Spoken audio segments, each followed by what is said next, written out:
They want to repeat that action again for us. So the first thing we need to do is teach our dogs that the clicker means you did it right. This is not an attention-getting device. It's not something you click repeatedly to try to get your dogs to come over to you. In fact, doing that could actually keep them from learning what the true meaning of the clicker is. So make sure you always use it appropriately. So we're going to go straight into charging the clicker, or loading the clicker as some people will call it. Alright, so charging the clicker is teaching your dog that every time it hears the sound of the click, it's going to get something good. That's going to make it want to work for the clicker. It's going to make them want to offer behaviors for you. So first of all, before we actually ask them to do any sort of trick, to accommodate them with this concept, we've got to click and immediately treat right away. Now these two know what the clicker means, so they're already paying a lot of attention to me when I've got it out, when they know that we're in training mode. So you may find that your dog is a little distracted during this process, and that's okay. Just wait until you've got his attention, click and treat. Another thing that I like to do when I'm charging a clicker is pair it with the word yes. Yes. And that way, even without a clicker, I've still got a consistent way to tell the dog that it's done something correctly. So our first trick is going to be spin. Very simple trick that you can teach, and it looks really cool when you do it right. So let's start with Obi. And you'll notice sometimes I'll put Cricket aside when I'm not working with her. Every now and then I'm going over and rewarding her for staying in that position. So that's just a really quick tip on how to work with two dogs at once. The clicker does not confuse them if you've got more than one dog you're working with. Same goes if you're in an obedience class and everybody's clicking. The dogs quickly learn which master and which clicker is actually for them. Cricket down, stay. Obi. Alright. So with the spin command, very easy, going back to luring, keep your treat by the nose, he's offering a paw, and just kind of pull it around. As soon as he completes a circle, click and treat. As simple as that. Let's try that again, all the way around. Yes. I'm pairing my click with the word yes. That way we can use either one. Yes. And quickly he catches on to what I want. Very fast. Once you have your dog reliably performing the behavior that you're trying to teach, you can add the verbal command and you can start introducing the actual hand signal. So for my signal for spin, I want to do this, and he's already getting it. It's just an adaptation of the luring. And at the same time, spin.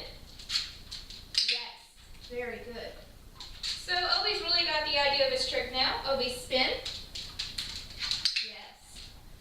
Once they get really good at a trick, you can fade out the clicker. You don't have to click every single time. You can tell them yes, give them a treat, however you want to do it. The clicker is primarily just to teach a new trick. So the next trick that I want to teach is take a bow or curtsy if you have a female dog. This is just going to teach them to put their front end of their body close to the ground. They're going to take a bow downwards. Very cute trick, and another one that's very simple to teach. So this is a brand new trick for Obi. He does not know how to take a bow yet, so he's a very good example of how it's going to look when you're doing this with your own dog. First of all, lure your dog into a standing position. Once again, they're going to offer the behaviors that we have taught them. They're going to offer what's worked. Just ignore that. That's fine. Have the treat close to their nose again. For take a bow, you want to push this treat close to the middle of their front paws. Yes. And it's okay if he goes all the way down. The important thing is that your click happens in the position that you want him to be in for the trick. Right between the front legs? Yes. Very good. As soon as it happens. Yes. Repetition is very important.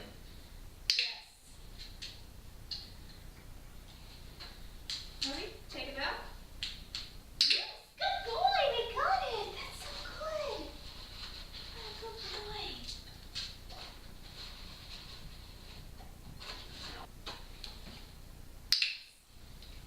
So our next trick is going to be called bang, or what most people call play dead.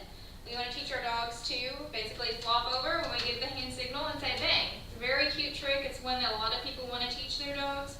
So what I want to point out, though, is that your dog should know some basic commands before we go into this. Bang is really a combination of a couple of different things. What I usually do when I'm teaching bang is a good down and then luring the dog over into the sideways position. Later on, I add a few other variations which involve stay, but for now, we'll just stick with the basic flopping over from the down position. Obi down. Yes. Tell him yes, just so he knows that's what I wanted. All right, now back to trying to lure him to his side. Yes. Obi down. Yes. Back to luring him over. Yes. Good job. Good job.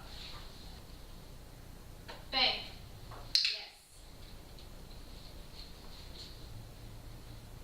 Again, I'm adding our cue after he's shown that he's understanding what's going on. Bang. Yes. Notice I'm, again, pulling my hand farther and farther away from his. She's 7 weeks old today. It's Sunday. Wave.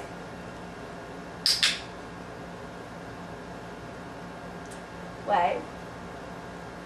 She likes to wave with 2 paws instead of 1. She'll get it. Good. Stand. Kitty, honey, you have to move. Kitty, kitty, kitty, kitty, kitty, kitty, kitty. There you go. Kitty, kitty. Kitty. Kitty, kitty, kitty, kitty, kitty. Puppy, come.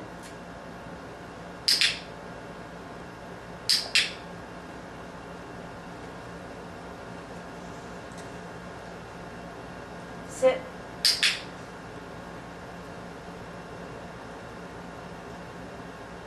Wave.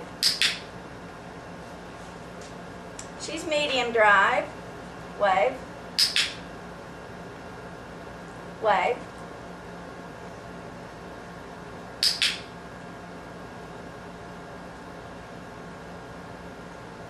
Wave.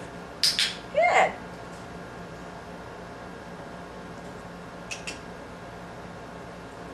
Sit.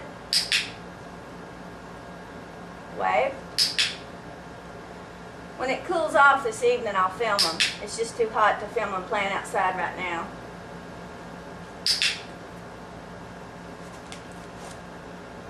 Sit. Stand. Sit. Good girl. Sit.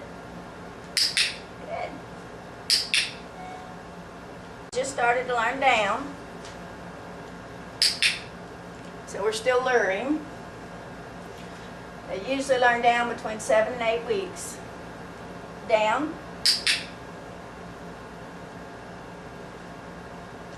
Sit. Stand. Trying to get her to face the camera. Down.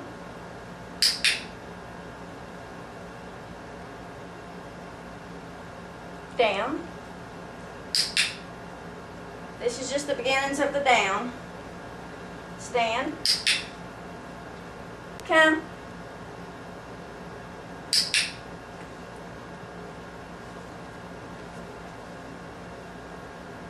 Wave. Wave. Good.